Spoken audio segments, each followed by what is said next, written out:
Olá, meninas e meninos, sejam muito bem-vindos a mais um encontro de ensino religioso. Eu sou a professora Tatiane. Então, concluintes, nós hoje vamos continuar falando sobre religião. Lembrando que nesta aula de ensino religioso não existe tabu ao falar de religião, tá? Então, nós comentamos e conversamos e estudamos todas as religiões, sempre pela ótica da ciência, da história, do respeito, da psicologia, da sociologia e principalmente sobre a ótica do ser humano. E qual vai ser os benefícios que nós teremos diante das religiões, tá? Lembrando que aqui é um canal onde podemos falar de tudo, porém com respeito e empatia sempre. Hoje nós vamos falar, continuar nosso conteúdo do 9º ano, certo? Nós vamos falar sobre o respeito à vida e à dignidade humana, tá bom, pessoal? Então, a gente sabe que a vida e a dignidade humana são dois pontos que são muito importantes de ser discutidos, né? Por muitos motivos, né? Porque para que não se volte a banalizar a vida humana, como já foi banalizada em alguns momentos da história do mundo, como, por exemplo, na Segunda Guerra Mundial, no regime nazista, e tudo mais, e também para que a gente possa aprender a conviver, a tolerar, a respeitar e a ter empatia com com aquilo que é diferente de nós, dos nossos costumes, da nossa vida. Então, nós vamos falar sobre respeito à vida e à dignidade humana, certo? A dignidade humana está diretamente relacionada ao respeito à vida, pois envolve condições que são necessárias para que todas as pessoas, independente de idade, etnia, religião, sexo, cor, raça, tenham para viver. É preciso assegurar que todas as pessoas possam ter direitos básicos, como educação, saúde, trabalho, moradia e lazer. Um regime de governo ou uma sociedade que dá para as pessoas saúde, educação, lazer, emprego e moradia, ele está conseguindo fazer o básico, tá? Então, em nenhum momento da história que o governo conseguir fazer apenas isso pela população, ele está fazendo mais do que ele deveria. Ele está fazendo o básico para que possa se ter dignidade humana. Governos e países que não conseguem dar para a sua população isso, não conseguem fazer o básico. É o caso, por exemplo, do nosso país, né? Nenhum governo até hoje conseguiu dar tudo isso para a população inteira. Então, o Brasil não consegue fazer nem o básico, tá bom? Então, vamos voltar aqui. Nesse sentido, a dignidade humana abrange uma série de princípios e valores que têm por objetivo garantir que cada cidadão tenha seus direitos individuais e coletivos respeitados pelo Estado, que seja pelo governo, e pela comunidade de forma geral. Cabe ao Estado, ao governo, garantir por meio do desenvolvimento de políticas públicas o bem-estar de todos os cidadãos. Então, as políticas públicas são as formas que o governo tem de garantir para as pessoas que elas tenham aquelas 5 coisinhas básicas: saúde, educação, lazer, moradia e emprego, certo?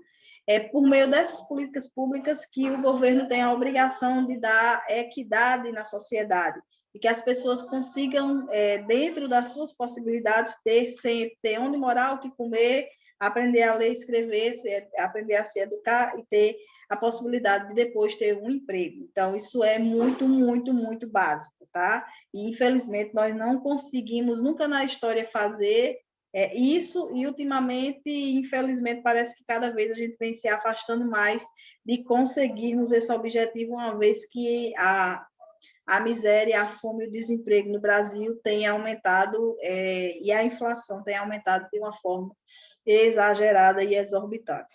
Mas vamos adiante do nosso conteúdo de hoje. A França foi o primeiro país a fazer uma menção sobre a dignidade humana em um documento oficial, em 1848, com um decreto que abolia a escravidão. Então, a abolição da escravidão foi o primeiro passo para a dignidade humana. No Brasil, desculpa, pessoal, porque gravar aula com gente em casa. No Brasil, a dignidade humana foi citada pela primeira vez no artigo 115 da Constituição de 1934, com a afirmação que os princípios econômicos deveriam nortear o modo de vida como as pessoas com possibilidade para todos os brasileiros viverem dignamente, ou seja, é a economia que vai dar a dignidade necessária para que as pessoas vivam. A gente deve entender aqui que, quando eu estou tratando de economia e dignidade, eu não estou falando aqui que o dinheiro é a melhor coisa que existe e tal e tal. Eu estou falando que é o dinheiro quem vai poder oferecer às pessoas as 5 coisas básicas, que é saúde, educação, lazer, trabalho e moradia, tá? Então, tem nada a ver com princípios. Princípios e dinheiro não tem nada a ver. Você pode ser uma pessoa muito pobre de princípios e valores, e você pode ser uma pessoa muito rica sem nenhum princípio, sem nenhum valor e totalmente antiético, certo? Então, dignidade econômica é diferente de princípios humanos, tá bom? E aqui nós estamos falando de dignidade humana. Mas foi somente depois dos horrores da Segunda Guerra Mundial que os países aí resolveram, deram um estalo, deram um clique, vamos precisar proteger os seres humanos, porque, né, morreram 60 milhões de pessoas durante a Segunda Guerra Mundial, só o nazismo matou aí mais de 7 milhões de pessoas, só porque as pessoas eram judias. Então, é preciso a gente dar uma acalmada nos ânimos e defender aí a vida humana como o valor maior. Lembrando que depois que você perde sua vida, você não pode fazer mais nada, você morreu, então o maior valor que você tem é a sua própria vida. Seja ela boa ou ruim, a coisa mais preciosa que você tem é a sua vida. Toda vida importa, porque ela é a coisa mais preciosa que nós temos.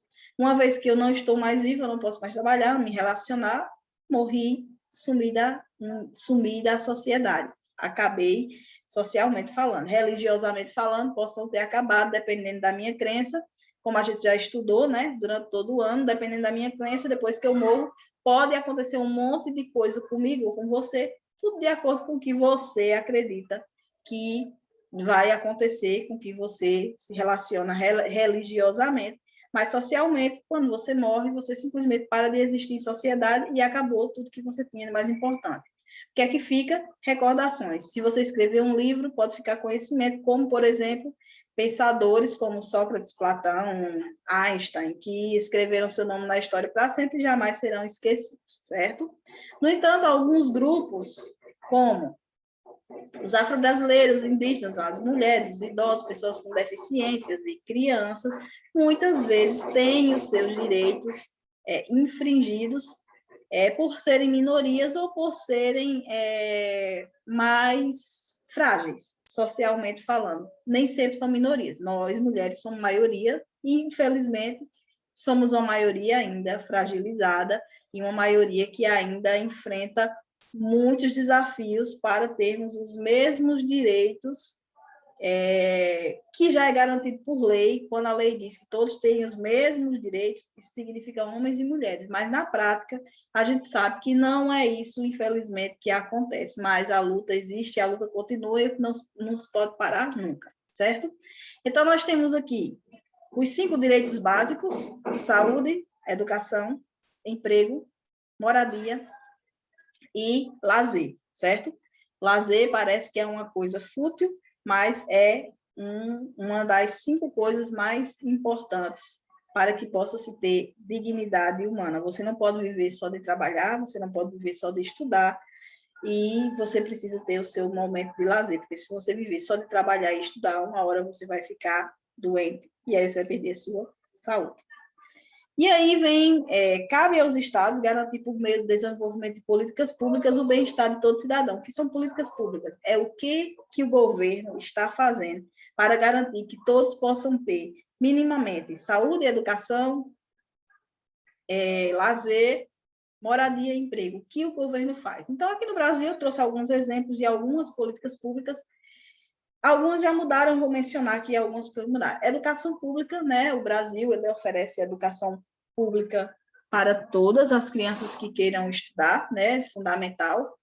Em muitos casos, a gente sabe que essa educação não é uma educação de qualidade, infelizmente, né?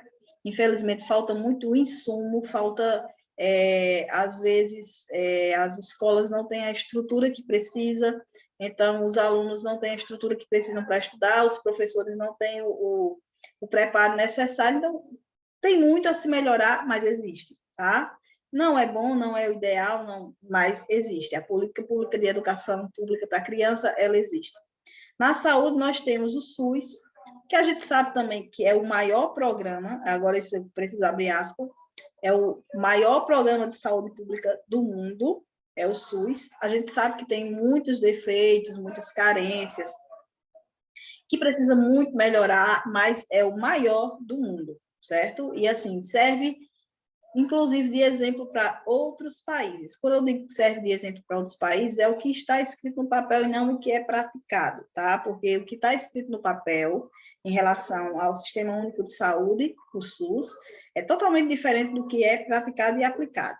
Nós temos outro política pública, que é o Bolsa Família, que vai garantir o quê? A dignidade da alimentação, para que a pessoa tenha o mínimo para consumir o mínimo de comida e possa, então, sobreviver.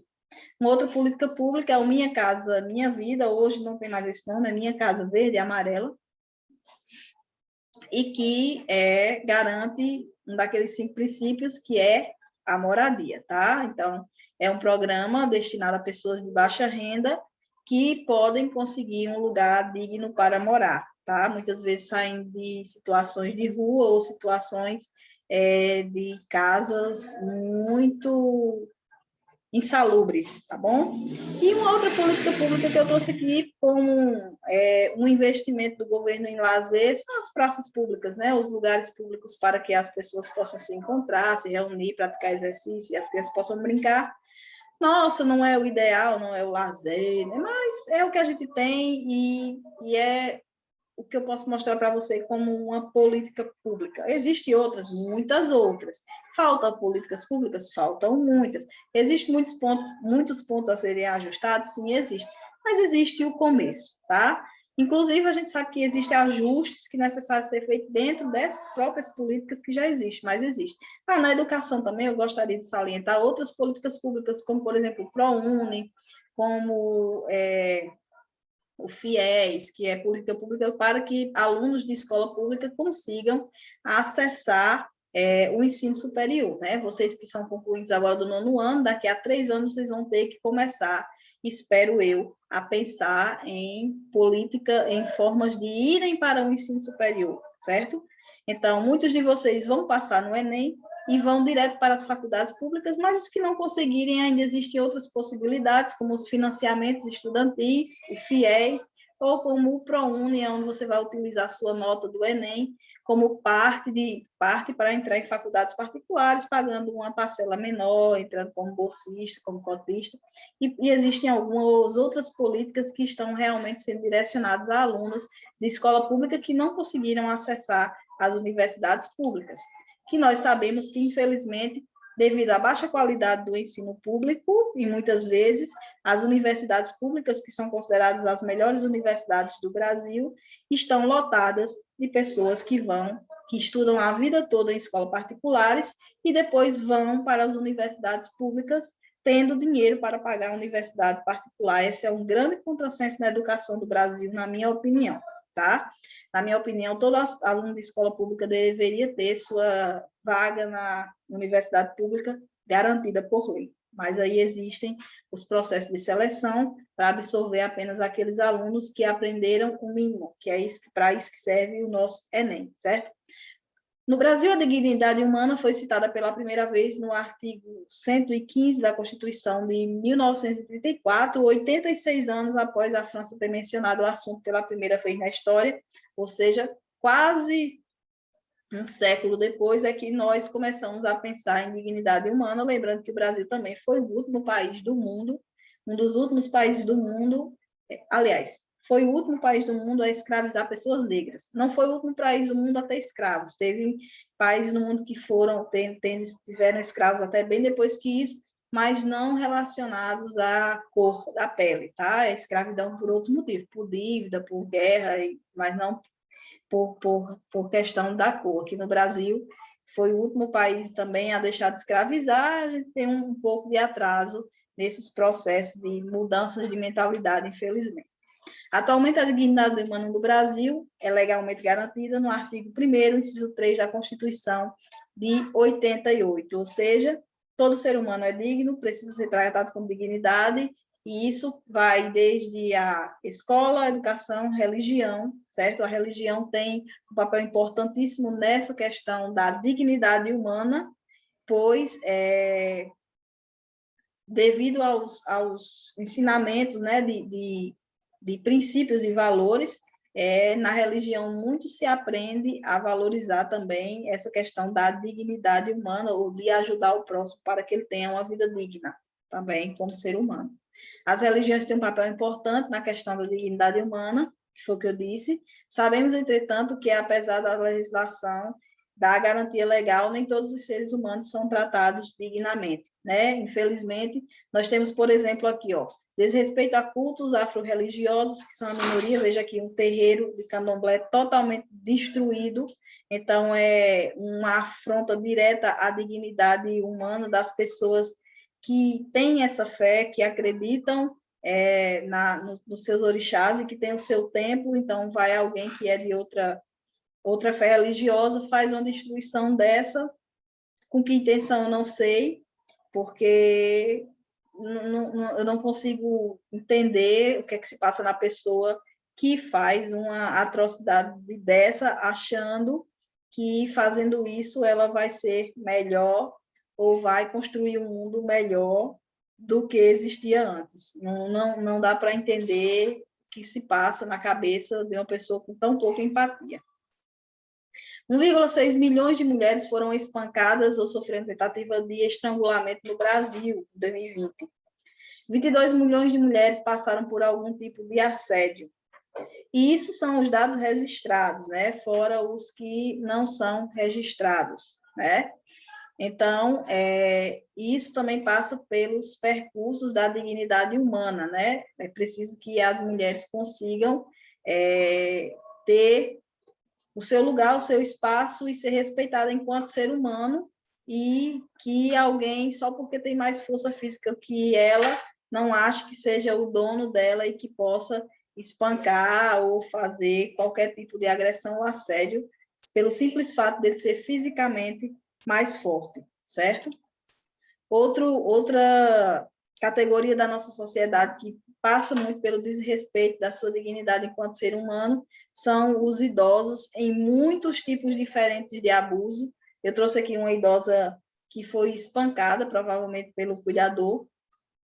Nós temos casos de idosos que são espancados, nós temos casos de idosos que são abandonados pela família, nós temos casos de idosos, desrespeito à dignidade do idoso, onde esse idoso ele tem apenas a serventia de sustentar toda uma família com a sua aposentadoria, que ele custou a vida inteira de trabalho para ganhar, e depois esse idoso ele simplesmente se torna aquela pessoa que vai sustentar toda uma família, quando ele deveria, nessa fase da sua vida, estar apenas descansando e usufruindo do que ele conquistou para a sua própria vida.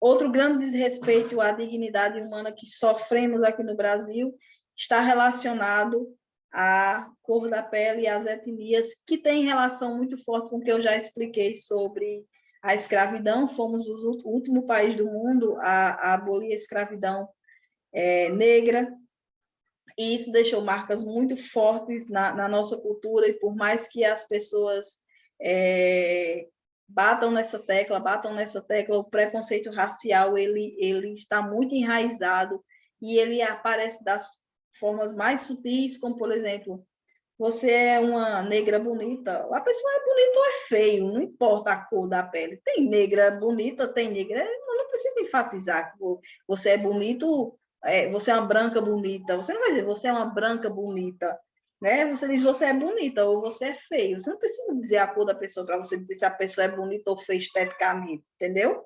Então, isso, quando a gente vê, mas professora, eu estou dizendo que ela é bonita, sim, mas você não precisa usar a palavra negra. Quando você vai dizer que uma pessoa branca é bonita, você não vai dizer você é uma branca bonita. Não, você é bonita, ponto. Você tem os traços finos e delicados. Quer dizer, apesar de você ser negra, que a gente sabe que as pessoas de etnia negra, elas têm traços mais robustos do que as pessoas brancas.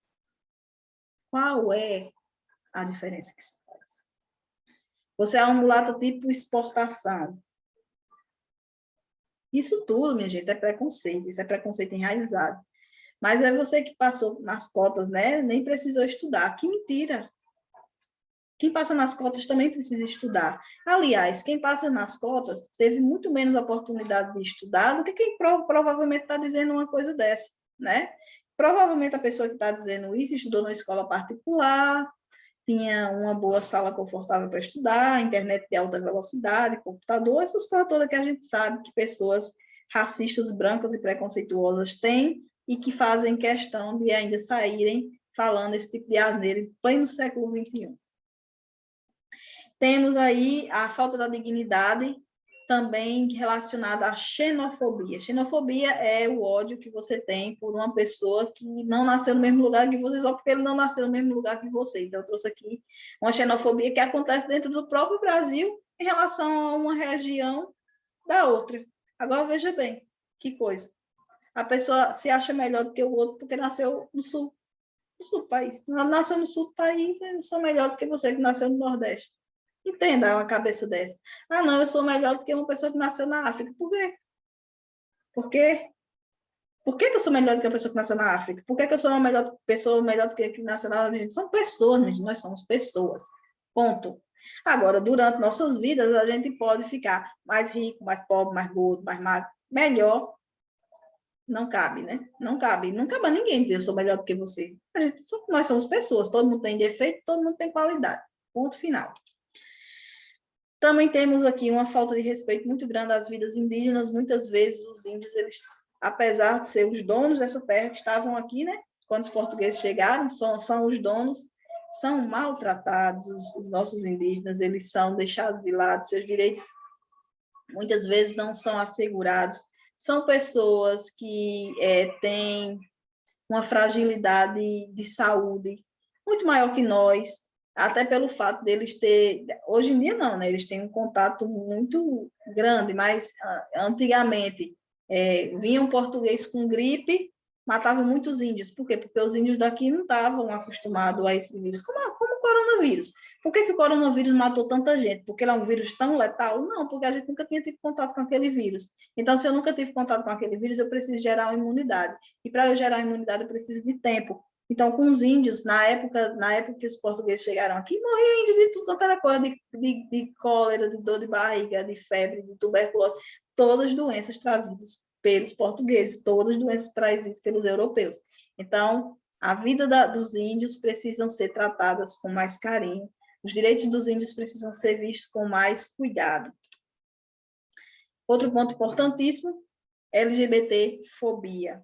É um total contrassenso à dignidade humana. Minha gente, a gente precisa colocar na nossa cabeça que não é a pessoa com quem você se relaciona, não diz quais são os seus princípios, certo? Você pode ser uma pessoa digna, honesta, trabalhadora, uma boa pessoa, um bom ser humano, que ajuda o outro, que é empático, que é caridoso, e não gostar do sexo oposto, gostar do mesmo sexo. Isso não interfere em nada do que uma pessoa pode ser, certo? Do mesmo jeito que existe pessoas heterossexuais muito boas, existem pessoas heterossexuais que não valem nada.